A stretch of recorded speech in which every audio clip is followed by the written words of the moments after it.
Because China ist dramatisch. ¿Cómo se dice en inglés? Me siento orgulloso. Não existe dicotomia. Dicotomia Podcast.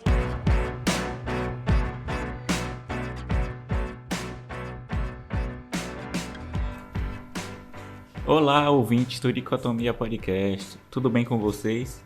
Meu nome é Enio e comigo está a Paula. E aí, amiga, como é que você tá? Oi, amigo. Tô bem, e você? Tô bem. No episódio de hoje, a gente vai falar sobre alguns temas que ficou um pouco comum no nosso vocabulário, como marxismo cultural, globalismo e até mesmo agora climatismo. Você já tem uma ideia do que é o episódio? Pam, pam, pam. Tensão entre os brothers. Adivinhou? Então, o episódio de hoje é sobre a política externa do governo Bolsonaro. A gente não vai dar conta de toda a política externa, porque também não tem como, né? Ainda está em andamento o governo.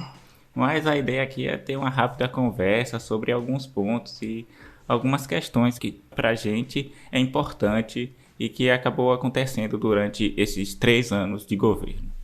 É aquilo, né, amigo? Deus acima de tudo, Brasil e Estados Unidos acima de todos. Acho que teve, da primeira visita de Bolsonaro aos Estados Unidos, ele mesmo se confundiu com a emblemática frase de Deus acima de tudo e ficou bem estranho. Provavelmente a gente vai achar esse áudio e vai colocar aqui, porque ele é bem engraçadinho. E termino com o meu chavão de sempre. Meu muito obrigado a todos. Brasil e Estados Unidos, acima de tudo, Brasil acima de todos. Mas o que não foi engraçadinho foram os rumos que a nossa política externa tomou ao longo desses anos. Eu tô falando rindo aqui, eu vou até tentar melhorar, porque a minha voz fica um pouco estranha e acho que não fica muito bom para os nossos ouvintes entenderem. Mas esse governo Bolsonaro trouxe alguns bons assuntos para se tratar em política externa. Tiveram muitas gafes e polêmicas e conceitos muito interessantes, né? Começaram a entrar no dia a dia daqueles que falam sobre a política externa brasileira. Tem um também que a gente comentou sobre no episódio da Covid, que ficou bem emblemático na pandemia, que foi o sanitariamente correto. Também tivemos essa inclusão no termo do dicionário. Mas acho que o lugar que chegamos agora não espanta tanto quando a gente pensa desde a campanha eleitoral de Jair Bolsonaro, não é, amigo? Sim, com certeza. Havia muito essa expectativa de que durante aquelas bravatas que o Bolsonaro fazia durante sua campanha, seria só bravatas mesmo e não sairia de mero discurso. Mas só que o que a gente está acompanhando é que muitas coisas daquilo que ele dizia aconteceu. Havia muita expectativa de como que esse governo poderia mudar uma tradição histórica da política externa brasileira, uma tradição que pregava a relação aberta com todas as nações, respeito aos direitos humanos, respeito e pregar o multilateralismo. E com a chegada desse governo se voltassem mais para questões mais conservadoras, focando e privilegiando alguns ou um só estado, um só país, como no caso que a gente acompanhou, principalmente no início do governo, que foi com os Estados Unidos, né? Sim, e é interessante pensar que dentro dessas discussões iniciais do governo Bolsonaro, é que muitos autores já sinalizaram que o governo não teria 100% de ineditismo, como a gente às vezes pode pensar assim, nossa, o governo Bolsonaro mudou completamente em todos os parâmetros a política externa brasileira. É apontado em muitos casos que existe uma proximidade em ações próximas do governo Temer, que foi o governo anterior ao governo Bolsonaro. Eu sei que o governo Temer durou uma fração de segundos assim, foi triste, mas passou tão rápido, e a gente acaba esquecendo dele quando a gente comenta sobre o que é hoje em dia o governo Bolsonaro, mas é importante perceber que existe uma continuidade em certos aspectos da política externa brasileira. como é o caso dessa busca por uma proximidade com os Estados Unidos, como um parceiro principal das nossas relações, e um estremecimento das nossas relações no âmbito de integração regional, principalmente quando a gente fala sobre o Mercosul e a eficiência do Mercosul. O Mercosul seria eficiente para essa galera? É sempre um ponto questionável. Mas o que chama realmente a atenção dentro das pautas do governo Bolsonaro não é só essa mera relação com os Estados Unidos ou meras críticas ao Mercosul, porque, como eu falei, isso já era feito no governo Temer, mas sim a carga ideológica trazida pelos discursos desse governo, principalmente na figura dele, o ex-chanceler Ernesto Araújo, mas também na figura não só de Bolsonaro, como é óbvio, mas de mais 2 autores que ganharam bastante relevância nesse período da política externa brasileira, que é o Felipe G. Martins e o Eduardo Bolsonaro, que até quase virou embaixador do Brasil em Washington, né? Pois é.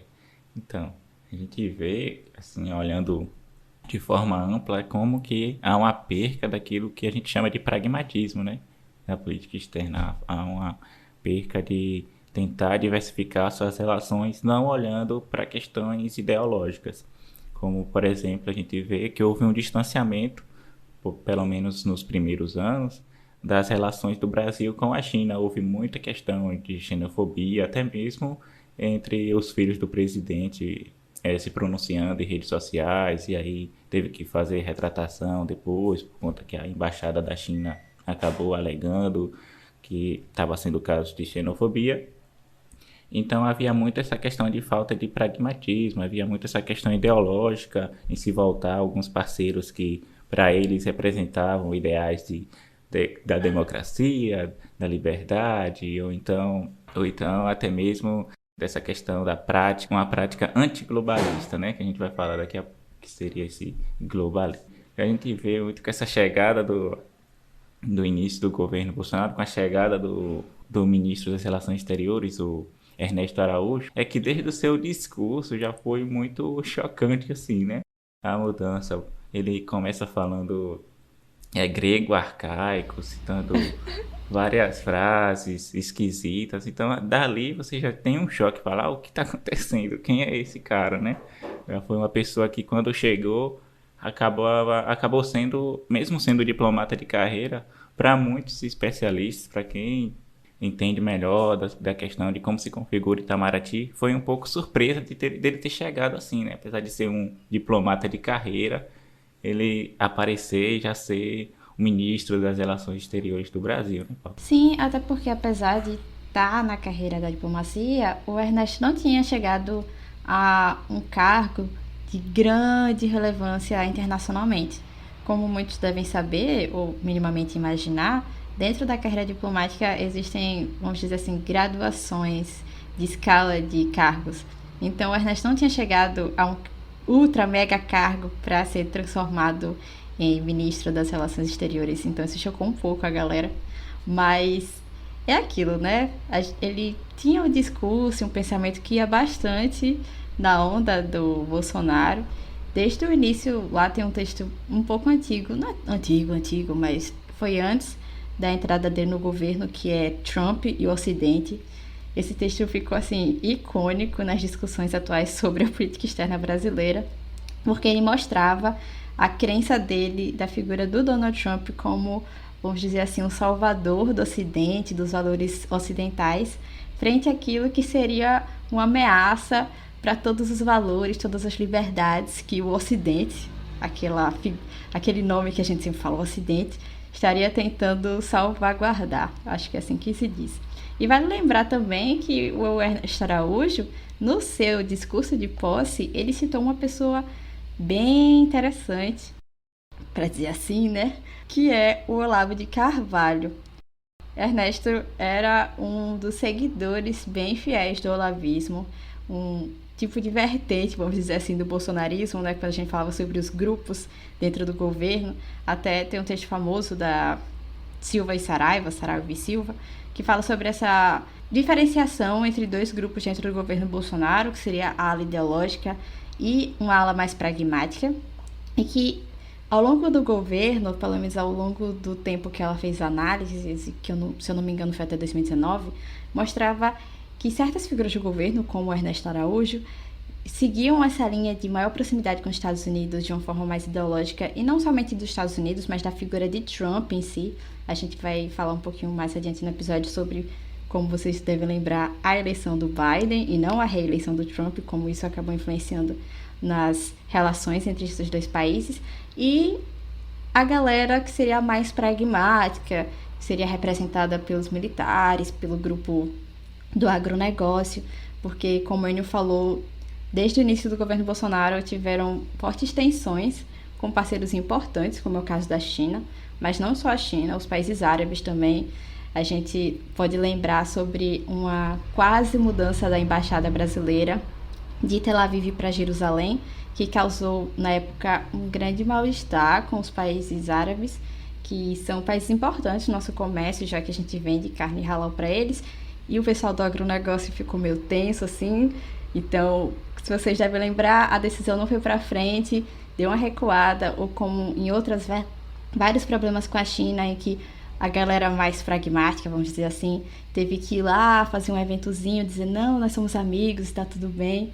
Então, a gente vê que, assim, dentro do próprio governo Bolsonaro, os discursos dentro da categoria de política externa não eram unânimes, mas o peso da fala do Ernesto Araújo dentro desse escopo globalista ganhou bastante repercussão. Sim, com certeza, ainda mais quando se trata de questões tão diversas que tem, né, que envolve a política externa. É muito difícil ter, por mais que esse governo tentou, né, ter ideias muito em comum, porque mesmo que para a atuação do Ernesto Araújo seja falar isso e aquilo sobre a China, sobre os países árabes, há outros interesses e outros grupos de interesses que para ele serão afetados diretamente, né, com repercussões negativas. Isso até acabou influenciando a saída dele posteriormente. Mas uma questão que é importante falar é do que seria esse tal globalismo, né, que a gente já falou alguma vez, esse globalismo que sempre aparecia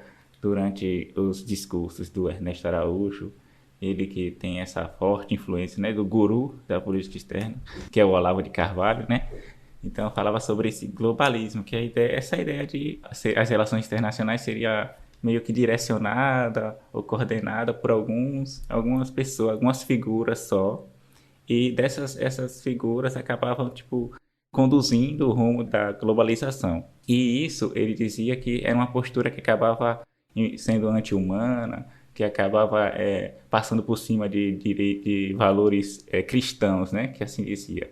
Há muitos textos que você vê quando fala da questão do globalismo, da globalização, que é explicando para eles a questão do Brexit e a questão da União Europeia, né? Fala que a União Europeia é um exemplo de globalismo, porque os estados meio que eles acabam entrando em acordo para eles, né?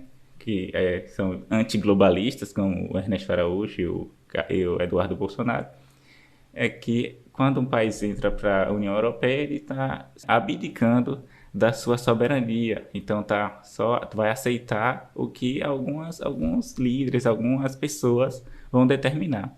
E para eles, quando viu essa saída do Reino Unido, para eles é isso que tem que acontecer. Os países têm que defender os seus interesses, defender a sua soberania e não ficar a cargo de outras instituições ou de líderes globais, assim. Essa postura antiglobalista seria isso, né? Essa questão de valor, defender valores cristãos, defender a soberania do Estado. E isso também, essa questão do globalismo, estaria muito ligado a um marxismo cultural, né? Que é outro termo que já foi usado e desgastado durante esse governo, né?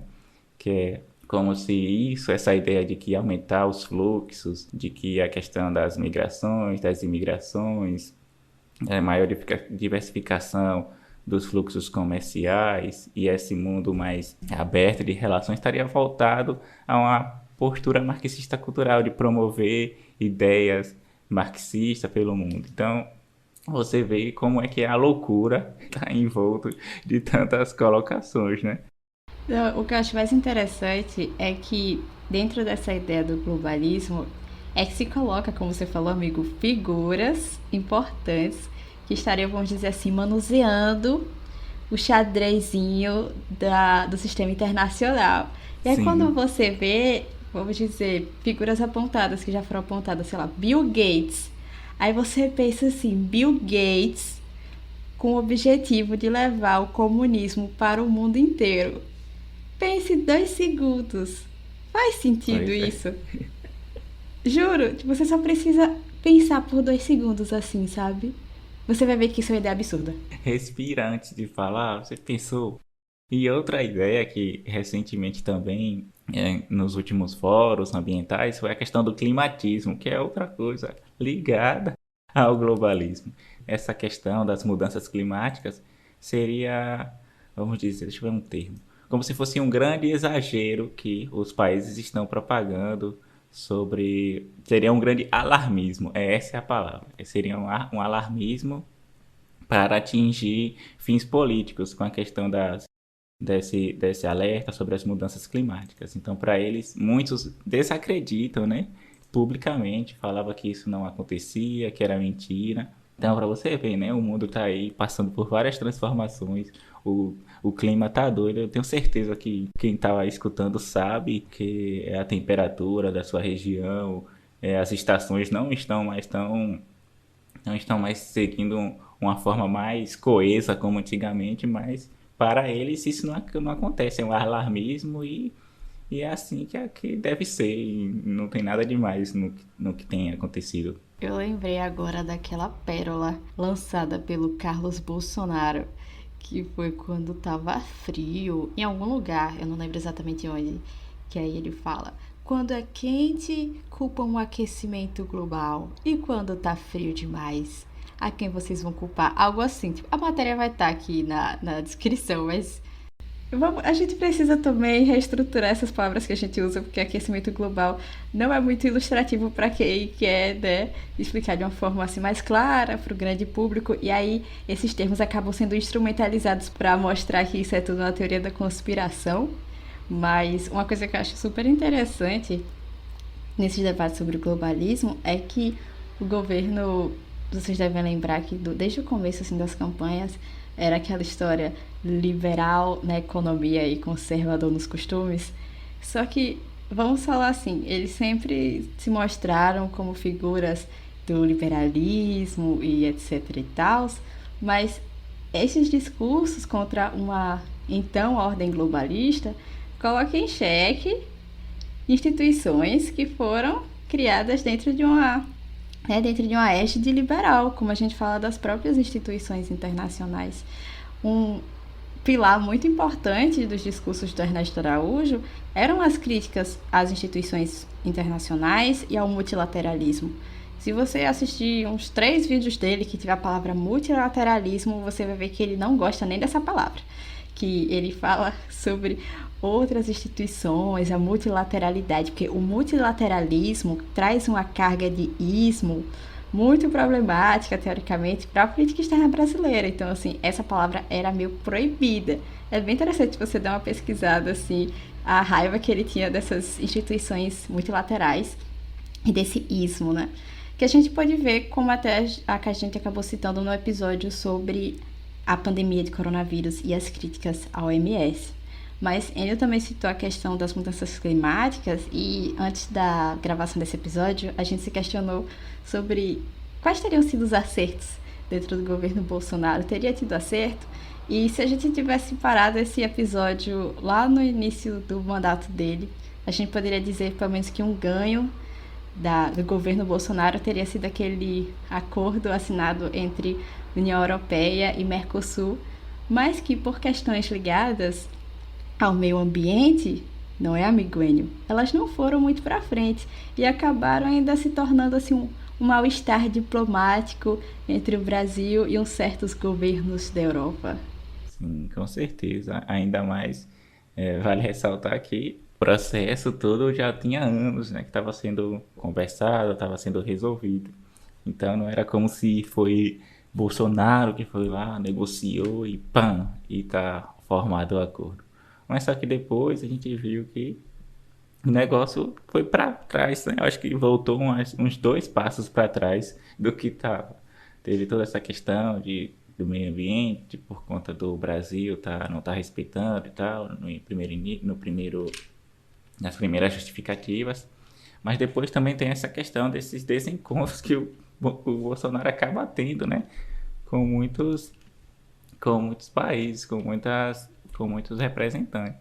Não dá até para a gente no início, né? Ficou pensando nisso, o que seriam os acertos. A gente não conseguiu pensar definitivo que seria um acerto. Esse poderia ser um acerto assim, mais ou menos, né? Tipo, utilizei aquilo que já foi feito para mim, mas até o momento nada muito bom para se falar, né? Infelizmente. Então, a gente saiu de um quase grande momento da integração regional da América do Sul para xingamentos à esposa do Emmanuel Macron. Acho que o governo Bolsonaro até teve a dificuldade de acertar com relação às eleições dos Estados Unidos, né? Quando teve a eleição Biden-Trump, a galera aliada do governo Bolsonaro e o próprio governo nunca deixou de mostrar o apoio claro a uma reeleição do Trump. Até na época, quando faziam entrevistas com o Ernesto Araújo, falavam que não, a gente sim gosta de prezar por essa amizade entre as figuras, né? Tipo, não entre um país e outro, mas entre a figura do Trump e a figura do Bolsonaro. E quando teve essa saída do Trump, assim, da cadeira de presidente, ficou aquilo, né? Tipo, a gente estava fechado com o Trump, nosso salvador do Ocidente agora foi tirado do posto e não tá lá mais com a gente. Miou tudo, miou totalmente.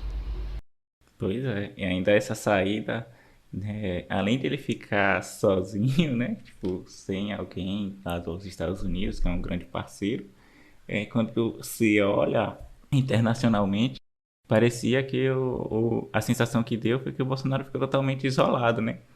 Não tinha um grande parceiro. Aí, tanto é que ele acabou indo para vários locais, procurando outros governos, assim, com características autoritárias e extremistas para se aliar.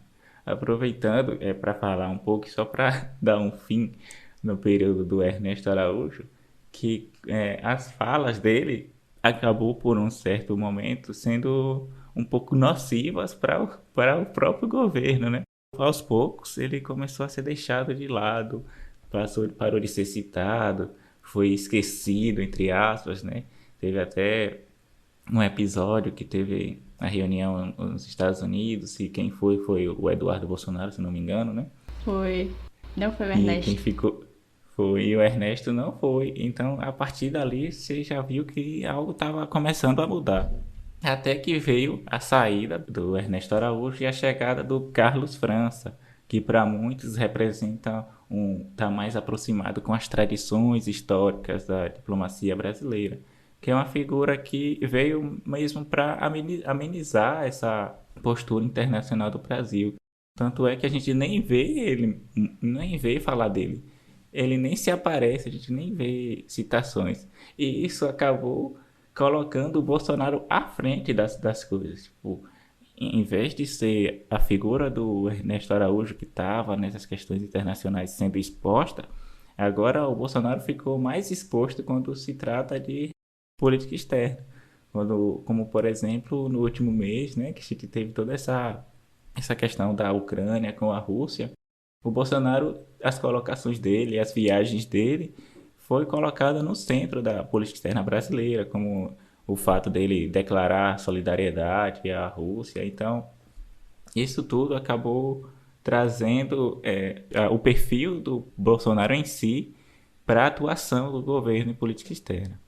Sim, e tipo, uma coisa que ainda chama atenção nesses novos momentos na nossa política externa, também é aquilo que eu comentei lá no início do episódio das desavenças dentro do próprio governo. Não sei se você lembra, amigo, mas logo no início da crise da Ucrânia, o Hamilton Mourão fez uma declaração e no outro dia o Bolsonaro fez uma live para desautorizar a fala dele. Ele não citou diretamente o Mourão, tipo, cala a boca, Mourão, não foi assim? Mas ele falou que isso era a atividade do presidente do Brasil, logo não era para ficar dando opinião, né? Então você vê que dentro do próprio governo Bolsonaro existe aquele choque de civilizações que, assim, deixa os andamentos da política externa um pouco mais problemáticos. E falando sobre a chegada do novo ministro, é interessante perceber, como a gente conversou antes dessa gravação, que existe uma diferença entre o discurso dele e o discurso do Ernesto Araújo, sabe? Tipo, como ele citou, o discurso do Ernesto foi chocante, assim. Foi aquilo que passou 3 dias, uma semana, um mês, todo mundo falando sobre todas as linhas faladas por Ernesto Araújo. O discurso do Carlos França foi neutro. Não neutro, mas assim, foi bem água com açúcar, café com leite, não tinha muita atenção, assim, não teve nada demais, ele só disse que ia ajudar o Brasil, vamos Bem seguir. protocolar. Bem protocolar, assim, não teve nada aqui, nossa, olha que interessante, vamos fazer uma matéria no jornal sobre isso. Não tem. Até eu tenho um trecho aqui, deixa eu só abrir para eu ter certeza. Pronto, que na posse do Carlos França foi dia 6 de abril. E ele falou sobre 3 emergências do seu mandato, que era o combate à pandemia de Covid-19, a economia e as mudanças climáticas. Então, perceber, por exemplo, que o Carlos França citou a questão das mudanças climáticas, tenta mostrar, assim, um lado de Itamaraty que voltava a pensar um pouco sobre as questões ambientais e que tinham as questões ambientais como algo importante da nossa política externa. É claro que não dá para dizer que o novo ministro é uma mudança radical dos rumos da política externa, até como Enio falou, a figura dele, que é bem apagada, faz com que a figura de Bolsonaro seja mais evidenciada, e a figura de Bolsonaro não mudou com a mudança do ministro, assim, tipo, em termos de valores ou objetivos da política externa, mas o que a gente vê é que, assim, comparado a Ernesto Araújo é incomparável. Ele voltava lá ao Brasil, assim, e dizer que a gente ia ser pária e que tava tudo bem ser pária. Eu não sei se todo mundo que escuta esse podcast sabe, mas ser pária, gente, é viver à margem da sociedade. Você, como país, quer viver à margem da sociedade internacional? Ou, usando os termos que são mais normais em relações internacionais, dentro do sistema internacional, você quer viver à margem disso? Pense em uma coisa básica. Depois que o Trump saiu, como o Enio falou, o Brasil ficou meio isolado. Em um contexto, vamos dizer, de vida escolar, de sala de aula, você sabe que se você tiver só um amigo e só tiver com ele todo o tempo e brigar com todo mundo, no dia que seu amigo falta, você fica naquela situação, tipo, completamente sozinho, sem amigos, sem aliados. Você fica à mercê de qualquer trabalho que você não vai ter com quem cooperar. Então, todas essas atitudes bolsonaristas ao longo desses anos da PEB mostram muito sobre os novos caminhos e os caminhos meio perdidos que a gente foi guiando, né, a nossa política e nossas relações com os outros países. Pois é, como se fosse bom estar sozinho, né? Muito engraçado. Como se fosse bom. Muito engraçado isso. Essa atuação, né, essa questão de estar sozinho, ainda mais pensando num contexto de pandemia, se agrava ainda mais, né? Tipo, agora que no início da pandemia mesmo, teve aquela questão de ter uma corrida por medicamentos, por insumos para a produção de vacinas, e o Brasil meio que ficou um pouco... O próprio Brasil se colocou assim, mas também eles não tinham com quem se relacionar, né? Ficou um pouco à margem de todo o processo. E em um período desse, fica um pouco complicado. E durante a pandemia, que está tendo ainda, né? Está acabando, mas ainda está tendo. A atuação do governo, a gente vê como que ele se colocava, aí se coloca contra, de forma incisiva, essa questão da vacina, até internacionalmente. Só quando ele sai, assim, que ele acaba seguindo alguns protocolos, mas você vê que ele acaba... Parece que ele está isolado já a partir disso, quando ele vai para alguns fóruns, que ele não está... por ele não ser vacinado, acaba deixando de participar. Então tem aquela foto, aquela emblemática participação dele. Foi a Fontana de Trevi, não foi? Que ele não apareceu na foto? Foi. Ai, triste. que ele não aparece na foto, ou então quando ele tá nas ruas lá comendo pizza na rua. Então, até quanto aquilo ali foi questão de jogar para o público, para o seu eleitorado, e até que ponto aquilo ali se dá por conta de estar isolado internacionalmente. E isso, durante a pandemia, esses governos mais populistas e de extrema direita, eles tiveram uma certa retração assim, né, nos seus avanços, na sua força. Isso foi um pouco dito no episódio sobre a pandemia e as relações internacionais, o nosso episódio. E você pode escutar mais sobre isso. Mas a gente vê como que nesse período o governo Bolsonaro acabou meio que tendo muitas dificuldades, e foi a partir disso que o governo acabou perdendo um pouco de apoio. Claro que aquele eleitorado mais forte, mais firme, ainda está com ele, mas até nessas questões, assim, ele acabou, né, ficando um pouco aquém. Os líderes internacionais meio que criticavam essa postura, muitos que antes defendiam igual ele, né, essa questão de ser uma gripezinha, acabou recuando como o Boris Johnson, né, e isso deveria ser um exemplo para alguns outros, mas aqui não aconteceu. Igual ele falou recentemente, né, que as pessoas ficavam falando para ele tomar vacina, mas quer que ele saia, foi que era para deixar morrer, né? Deixa ele morrer, deixa ele morrer. Então, você vê como é a loucura que está em volta disso tudo. E assim, é interessante a gente pensar dentro desse cenário da pandemia, como sempre falam em relações internacionais, que não existe vácuo de poder, né? Então, o governo Bolsonaro ficou meio assim, isolado em si mesmo, falando sobre hidroxicloroquina e falando mal da OMS. E aí a gente conseguiu ver a atuação de atores dentro do cenário da pandemia. Até se conversa muito sobre o futuro do consórcio Nordeste, se no futuro, daqui a alguns anos, o próximo ano, se ele vai ter essa relevância que a gente vê hoje em dia, ou popularidade, talvez seja melhor dizer, popularidade, nos debates públicos, porque a gente viu, por exemplo, o papel do consórcio Nordeste e dos prefeitos e dos governadores da região Nordeste e de outros lugares do Brasil por conta dessa irresponsabilidade do governo federal. Então, a gente viu o trâmite para compra de vacina da Rússia, ou de respiradores, ou de relações com outros países em diversas áreas, mas principalmente na área da saúde, e talvez como vai ficar o consórcio Nordeste depois da pandemia, em termos de popularidade, ou até mesmo se o governo Bolsonaro sair de cena, né, porque parecia que eles ganharam bastante reverberação nacional e internacionalmente, porque eles faziam essa frente às atitudes do Bolsonaro.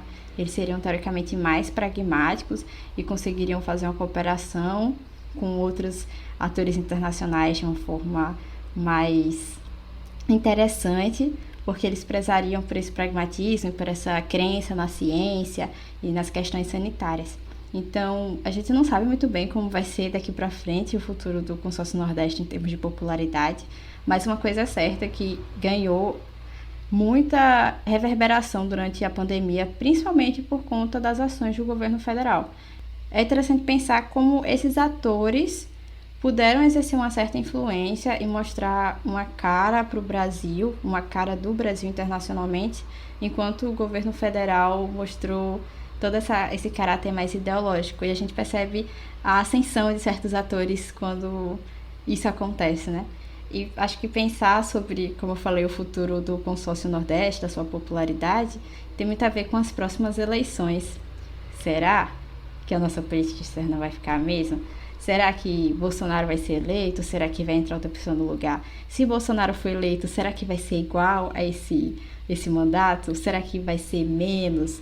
Se ele vai ter menos apoio? Ou será que por conta de uma reeleição ele vai dizer: não, eu realmente tive legitimidade com as minhas ações do passado e agora a gente vai fazer igual e vai fazer mais? Então acho que pensar sobre as eleições de 2022 e a política externa em 2023 é muito importante para o Dicotomia Podcast. Com certeza, ainda mais que há muita expectativa. Alguns falam que a política externa pode ser um elemento que vai estar mais forte dentro dos debates presidenciais, dentro dos discursos pré-presidenciais, né, para proposta de campanha e tal. Então, o que vai acontecer no próximo governo, espera-se que, né, a gente torce para que não continue, mas e o próximo governo? Qual são o trabalho que vai ter, né? Para, de certa forma, mesmo sendo 4 anos, que, tipo, você pensar em questão histórica, 4 anos é pouca coisa, mas esses 4 anos foram muito significativos e acabou deixando o Brasil em posições um pouco desfavoráveis nas relações internacionais. E um próximo governo, sendo ele diferente, vai ter um certo trabalho para retomar essa legitimidade do Brasil, para reestruturar toda essa, como é formulada a política externa. Tem o texto que eu vou citar como indicação, que é da Saraiva e Albuquerque, que eles falam que teve muitas mudanças internas dentro do Itamaraty, que mudou muita coisa para que as decisões sejam tomadas mais favorecendo o governo. Então, vai ter que ter mudanças nesse sentido. Então, é bom estar ligado, né? Você aí, jovem, deixar aqui um recado. Você, jovem, Jovens, atenção, não fique de bobeira aí, vocês aí. Todo mundo, atualmente, claro que não dá para falar que é toda a população, mas grande parte dela tem acesso à internet, está vendo o que está acontecendo, né? Então, tire o seu título de eleitor, é a coisa mais fácil do mundo. Você entra no título.net e lá você vai tirar o seu título, é a coisa mais simples. Você vai ter que dar o nome do seu pai, o seu nome, vai dizer que não tem título ainda e vai precisar, claro, de alguns documentos, né? Tipo o seu documento de identidade, documento comprovante de moradia, e se você for homem e maior de 18 anos, vai ter que apresentar seu comprovante de quitação com o serviço militar. E isso é rapidinho, você vai tirar a foto, mandar os documentos e pronto. Não vai precisar imprimir nada, porque já vai sair tudo digital. Então é muito importante, nesse momento, se aparecer, estar atuando e poder votar, né? Porque eu tenho certeza que nos próximos anos, eu acho que ninguém quer que as coisas continuem como atualmente, né? Tipo, como aconteceu. A gente falou bastante de como que o Brasil acabou se isolando na questão de política externa. Imagine internamente o que aconteceu, né? A gente vê como que está acontecendo as coisas. Então, o voto é muito importante nesse sentido. Reage, jovem. Vai no site, tira seu título de eleitor. É mais rápido do que comprar um ingresso para ir no Vila Mix. E vai ajudar todos nós em um futuro muito melhor. Olha, é mais rápido do que uma partida de LoL, eu tenho certeza. Aí vocês que jogam LoL, esses jogos aí, Free Fire, eu tenho certeza, é muito mais rápido. Mais rápido que um episódio de Dicotomia Podcast? Provavelmente sim, porque a gente fala bastante. Sim. Dava pra falar mais coisa, mas isso a gente guarda para um episódio em 2023, que a gente faz um balanço total do governo Bolsonaro, porque eu tenho muita coisa pra falar ainda. Vai vir o meu TCC, eu vou fazer um episódio de Dicotomia só falando do governo Bolsonaro. Vai ser um arraso. Mas... E aí, amigo, sua indicação de hoje? Você já deu spoiler, mas vamos deixar registrado aqui. Qual é a indicação? Pois é, a minha indicação é um texto que é desse ano, é bem recente, né? E eu vou indicar ele justamente por ser desse ano, porque ele consegue ter mais amostragem para falar o que se pretende, que o título é Como Mudar uma Política Externa, que é da Miriam Gomes Saraiva e do Felipe Leal Albuquerque. Eles estão falando como que o processo decisório e qual é o mapa cognitivo da política externa do governo Bolsonaro. E nisso eles vão retratar um pouco como que foi essas mudanças, a postura do Brasil internacionalmente, quais são esses elementos que a gente falou, do globalismo, do marxismo cultural, essa questão ideológica e cristã que traz dentro da política externa, e como que as instituições internas do país, o Itamaraty, foram mudando para que as colocações e aquilo que o governo se pretendia fosse aceito e desenvolvido de forma mais que não tivesse tantos choques, né? Então essa é a minha indicação, Como Mudar uma Política Externa, da Saraiva e Albuquerque. E a sua indicação, Paulo? O que você diz para a gente hoje? Então, amigo, a minha indicação também é um texto super recente, é de 2021, abril de 2021, se eu não me engano, que é escrito pelo Feliciano de Sá Guimarães e Irma Dutra de Oliveira e Silva. O texto tá em inglês. Eu tô recomendando porque eu realmente gostei bastante desse texto, então eu vou ter que falar o nome em inglês aqui na dicotomia, mas é Far Right Populism and Foreign Policy Identity. Fala sobre a gente, se não entendeu, vai estar no nosso Instagram, tá? É até um incentivo para vocês irem lá. Mas o texto fala sobre o populismo de ultradireita e a questão da identidade nas pautas sobre política externa. E aí é um estudo sobre o papel do Jair Bolsonaro dentro das suas pautas ultraconservadoras e do novo alinhamento da política externa brasileira. É um texto super interessante. Não é muito grande assim, tem 20 páginas no máximo, saiu na International Affairs e fala sobre todas essas características que a gente citou no episódio de hoje, como a narrativa antiglobalista em oposição às instituições internacionais, o papel nacionalista, que a gente vai citar em outros episódios, se a gente não falou tanto aqui, mas um papel nacionalista que fala muito sobre a questão da soberania e da narrativa soberanista e também dessa ideia de tipo, amigos e inimigos, né? Nossos amigos, tipo Estados Unidos e os outros países, como Venezuela, que a gente, né, tava deixando assim em termos bem problemáticos, falando e criando grandes problemas nas nossas relações regionais. Mas vale a pena, o texto vai estar lá no nosso Instagram, vai estar fotinho e tudo. E essa é a minha recomendação. Acho que a gente vai dar tchau agora, né?